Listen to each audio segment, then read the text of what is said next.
This is Phoenix FM. Oh, now I have to apologise to my guests in the studio today because it is absolutely freezing, isn't it? God, did you turn the heating off? Very cold. I like to keep you in here alert, not falling asleep. I can lend you 50p for the meter if you want. Well, we are local radio. Joined in the studio by the lovely Sylvia Kent. She is a writer. She's been with the Brentford Writers' Circle. She writes for the Gazette. She's written for loads of papers. She's worked in London. She's worked for politicians. She's an all-round good egg, a really good supporter of the studio. And she's back in with this month's book club for March. And also joining her is author Peter Jones. Hello. Hello. Hello. Hello. Right, so off to you first, Sylvia. Yes. How you been, by the way? I've been very well, thank you. Yes, we've been quite busy this last month, up to London and back again, and reading, which is what this programme's all about, isn't it? Yeah. Mm-hmm. Now, for over a year, we've been theming our book club programmes. We've worked our way through love, the romantic novelists. Crime, had a little bit of crime, didn't we? Travel, we had some visitors in who write travel books. Yep. Food, there's so many different things, including self-help books. Yeah. Now, last year when we did a whole programme about self-help, we didn't really know much about our guest in the studio today. Had I known, of course, he'd be in earlier. Yep. But his books actually have very long titles. Yes. And if you remember, I said that we'd do a programme on long titles or unusual titles. And we kicked off with a fellow that I met in Billericay called Mark Haddon. And he wrote The Curious Incident of the Dog in the Night Time. When I met him, I was wondering really whether this would take off. It was some years ago. Well, it has. And it's best-selling. It's a book. I think it's a play. And wasn't I wrong? But books with long titles. Well, I found another one.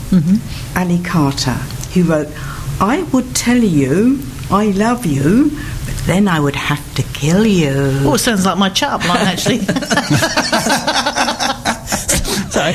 Another long one by Peter Weiss called The Persecution and Assassination of Jean-Paul Marais as performed by the inmates of the asylum of Charenton under the direction of the Marquis de Sade. Wow. Now, that's quite close to E.L. James, isn't it, if you think about it? Yes. And the poor old cataloguers, how do they get... Because my little book is Birdsong at the moment. I'm reading Birdsong. But anyway, so there was one last one which had 670 words in the title, and it's by Nigel Thom, T-O-M-M, and again, another nightmare for the poor old cataloguers. Yeah, I mean, why do they do it? Now, last year, among the genres, as I say, we chose self-help books and found all different topics, how to get thin and how to control your family. And I thought you were saying control your fat. I was about to say, I normally wear a wrap. Well, I haven't got that. I haven't done that yet. Good name for a book, actually. But this is where our guest author comes in, Peter Jones, whose latest titles are also rather long. Yes. So we're going to leave it to Peter to explain a bit about that. He's obviously headed for great things. His books have actually been on the One Show, the BBC television programme, if people don't watch. But he's a Southend boy. We're very proud of him, and now it's his turn to tell you a bit about his books. Well, thank you for that. What do you want to know? Well, I can see you've got How to Do Everything and Be Happy. That was your first book. Yes, that's the one that's out at the moment. Before you talk about that, how did you get involved with writing? Did you do this from school, or is it just something that you did later in life? Or No. I've always enjoyed writing. Yeah. It was something I did when I was in my teens, and I wrote loads of science fiction short stories, as you do. Went to writing groups, started sort of like writing a novel and that sort of stuff. In fact, I've still still got the unpublished novel, which will eventually see the light of day. Yeah. And I sort of stumbled into self-help by accident. Really, it was I never set out to write a self-help book. It just sort of happened. Yeah. Do you want to? So it's how to do everything and be happy. And yes. it says it's a book for ordinary people. It is for ordinary people. Yeah. Yes, because a lot of self-help books are very American, aren't they? And they're very sort of like, and they've got a very sort of like. They're all about positive mental attitude and that sort of stuff. And then other self-help books, they're written by experts, by psychologists, and by doctors, or sort of like maybe even like lawyers or chefs, if it's a cookery book or something like that. Yeah. But this is a book written by. I consider myself very much an ordinary man. And it's written very much from personal experience, and and that's how it came about.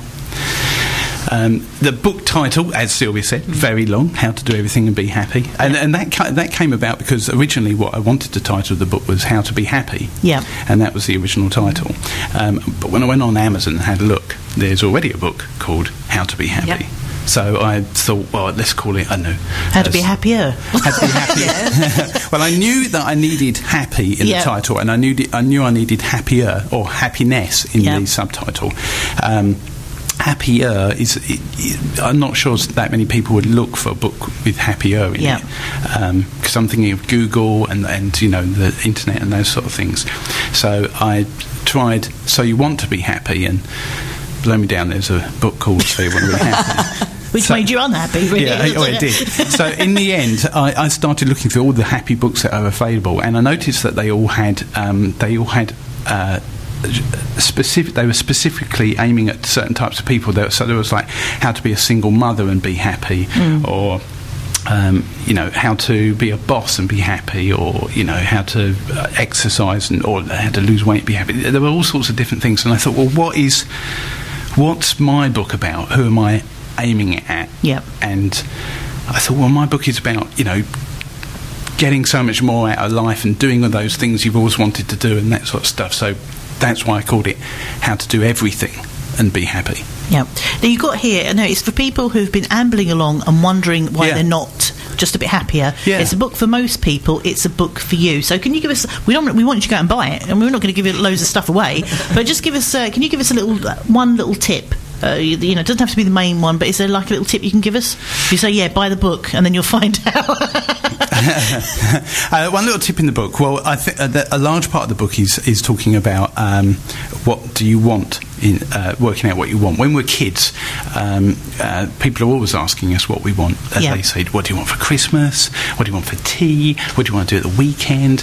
And that sort of stuff. And as you get older, when you get to, my age, a man of advancing years in his 40s, he looks much younger. Thank you. Thank you very much, Michelle. I've always enjoyed your show.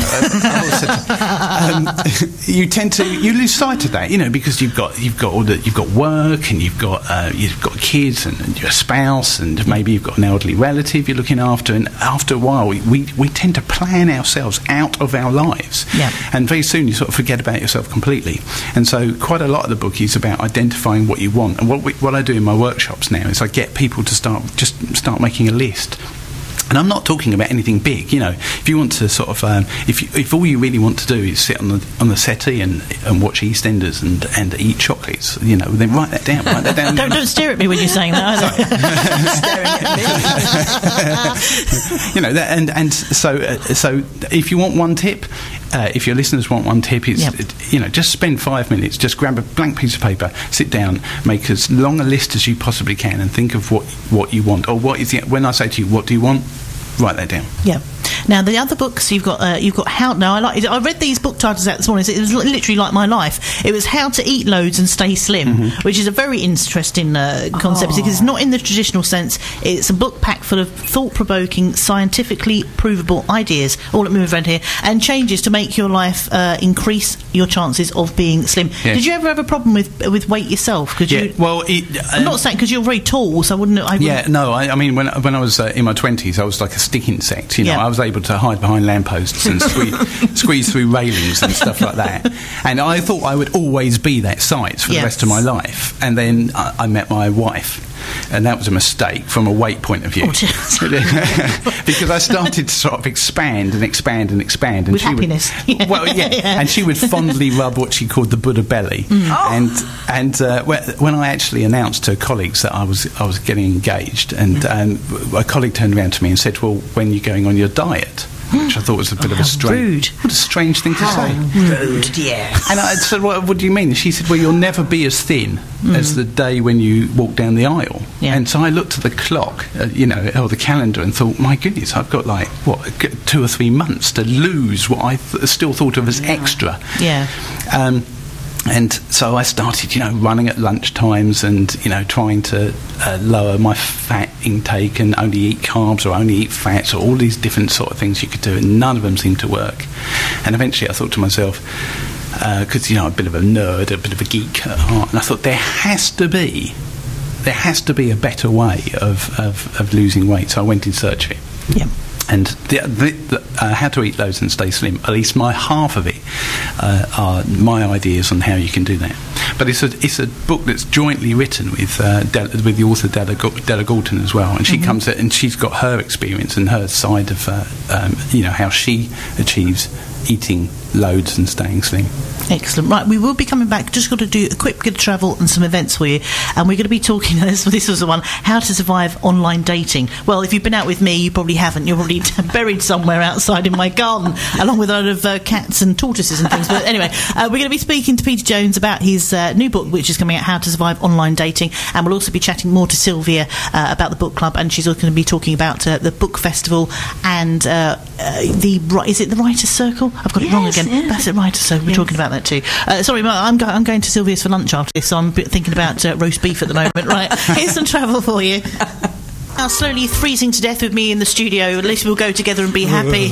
We won't be crossing over to the other side on our own. I'm joined in the studio by the lovely Sylvia Kent and author Peter Jones. Good afternoon. I can't freeze yet because I've got 2 more books to get out there. Just these last words were, buy my book. Now, we've already talked about how to do everything and be happy. Yes. We've talked about how to eat loads and stay slim. Yes. And the book, is this out? Is it just coming out? It's not out yet? No, it won't be out probably until next year now. And also, interesting, because we were talking about titles, weren't we? HarperCollins want to change the title of that. So now it's not going to be How to Survive Online Dating at all. They want it to be more... to encompass all kinds of dating, speed dating, those sort of things as well. So it's how to start dating and stop waiting. Now, why are you interested in this, being a married man? Well, I'm widowed now. Oh, I didn't know. Oh dear, I put my foot in it. No, you didn't. That's how to do everything and be happy came about. And once I lost my wife, I thought, after a little while, I thought it's time to get out there again. So I thought, I know what to do. I'll do the online dating thing. And anybody who's done online dating, I'm sure some of your listeners probably have. And I rub my face. I'm looking at you again, Michelle. Soon sort of realises it's not quite as not quite as straightforward as you think. You meet some very strange people. And I realised there was a knack to it. And once again, I thought there's got to be ways of doing this properly. So I went in search of sort of scientifically proven tips and all that sort of stuff. For instance, did you know when you put your photo on your online dating profile? Yep. If you're a woman, it's best to look into the camera and to smile. But if you're a man, it's different. If you're a man, it's better to look away from the camera and sort of be mean and moody. I like that pose you're giving there. That's a bit like a movie star. It's very good. Yeah, I'm not even looking at the webcam. Turn it round so it's on. Turn it on the webcam. I'll do it again. Ready? Here we go. It's very good. That's what you've got to do. And also, it's better if the camera is at a higher angle. Yes. Because you get rid of the double chin. Oh. Sorry. It's not all... it's not just that. But it's better if the camera... And also, it's best... If your friend has got a horse, then it's best to borrow your horse or their dog or something like that. It's better if you're doing something in the photo, like an action photo, because then people can say, is that your horse? Or is that your dog? Or something like that. It actually promotes more responses. And that's just like photos, and I realised there was so much stuff, and so I've piled that all into this book. I'm seeing you surrounded by kittens now, sort of looking off into the distance with a few kittens. You've seen my online dating profile. I've replied about 5 times and heard nothing back. I was thinking, as I was saying this morning, I was looking at there are Match.com, there's loads of other ones, but you kind of look and you go, and then they always put quite nice looking people, and you think, well, if I put my picture up there, are people going to look at it and go, because you want to get a good picture of yourself in a good light, and that's the thing, you always take a good picture, and then you think, oh my God, they've seen the good picture, I can't meet them because I don't look anything like that picture I sent them, or I've taken it from like the eyes upwards, you know.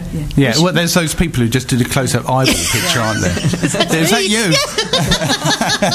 Look into my eyes, not around my eyes, look into my eyes. So with the books coming out later in this, you've covered speed dating, internet dating. Yes.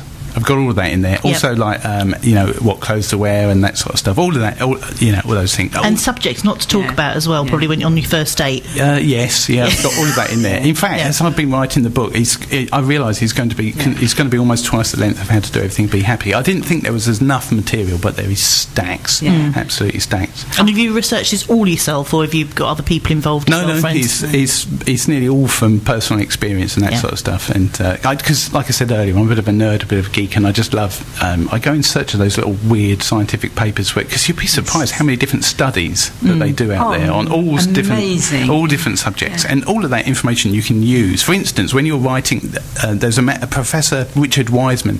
He did a study of small ads in newspapers, Lonely Hearts and that sort of stuff. And he discovered that the ads where people talked about themselves 70% of the time and about the person they're looking for 30% of the time did statistically better than any of the other ads. Yeah. So when I was writing my online dating profile, I thought, well, I wonder if I can use this. So I took my online dating profile and put it into Excel, and I counted all the words that were to do with me, and then all the words to do with the person I was looking for, and then I rejigged it all. Yeah. And so it was 70-30, and I put it back online, and overnight I started getting people emailing me and sending me messages from doing that. Yeah.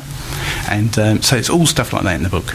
I think also I would say with smell, that's the one thing, because I'm very, very sensitive. What online dating site are you on? Wouldn't it be great to scratch we upload a smell? No, I mean, when you go on a first date with somebody, you've got to get there has to be that, because it's not a BO smell. I've said this before, I'm going to go sound like I'm loopy, but I can really sensitive to people's smells, and it's not necessarily BO, but people have got their own scent, and that is another thing that is, which I find, if you meet somebody, it's like it's a signal. If they don't smell right, it's a signal not to go near them. You're on Oda Amora, Amora.com.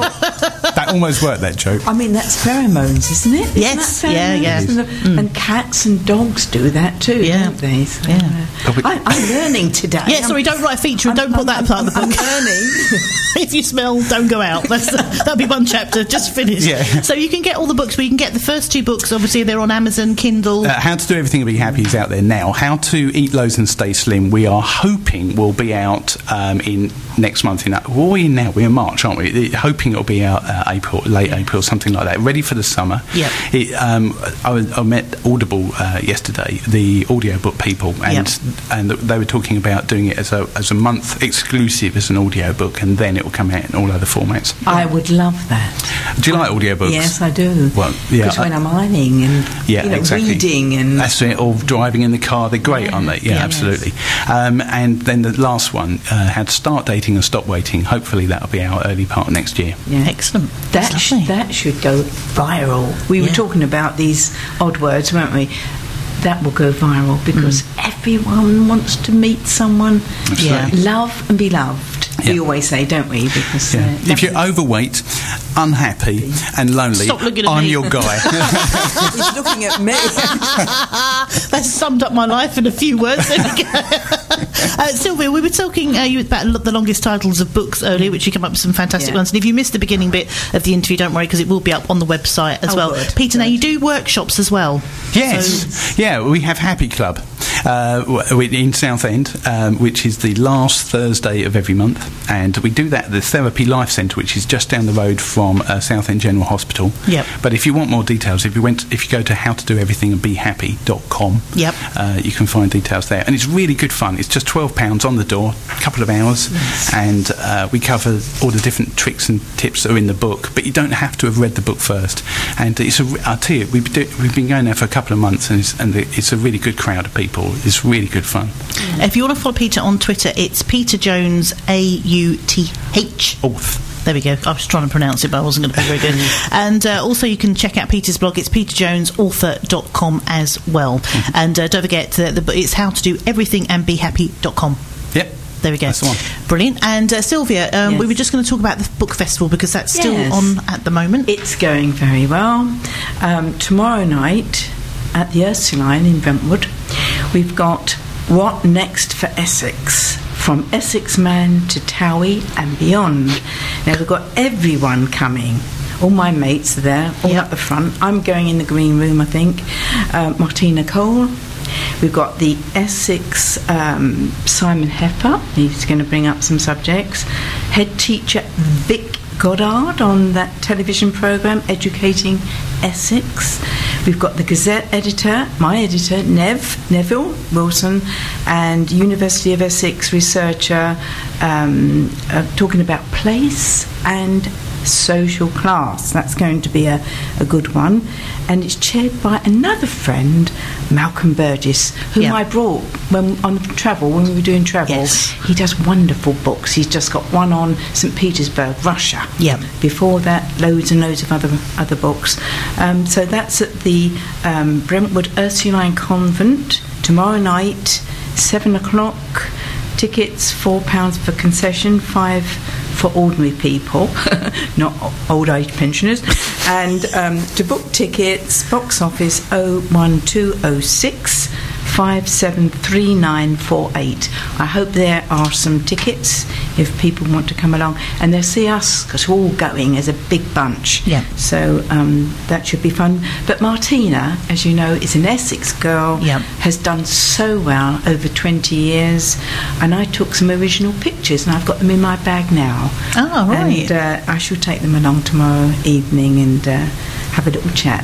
That's and a excellent. drink, maybe.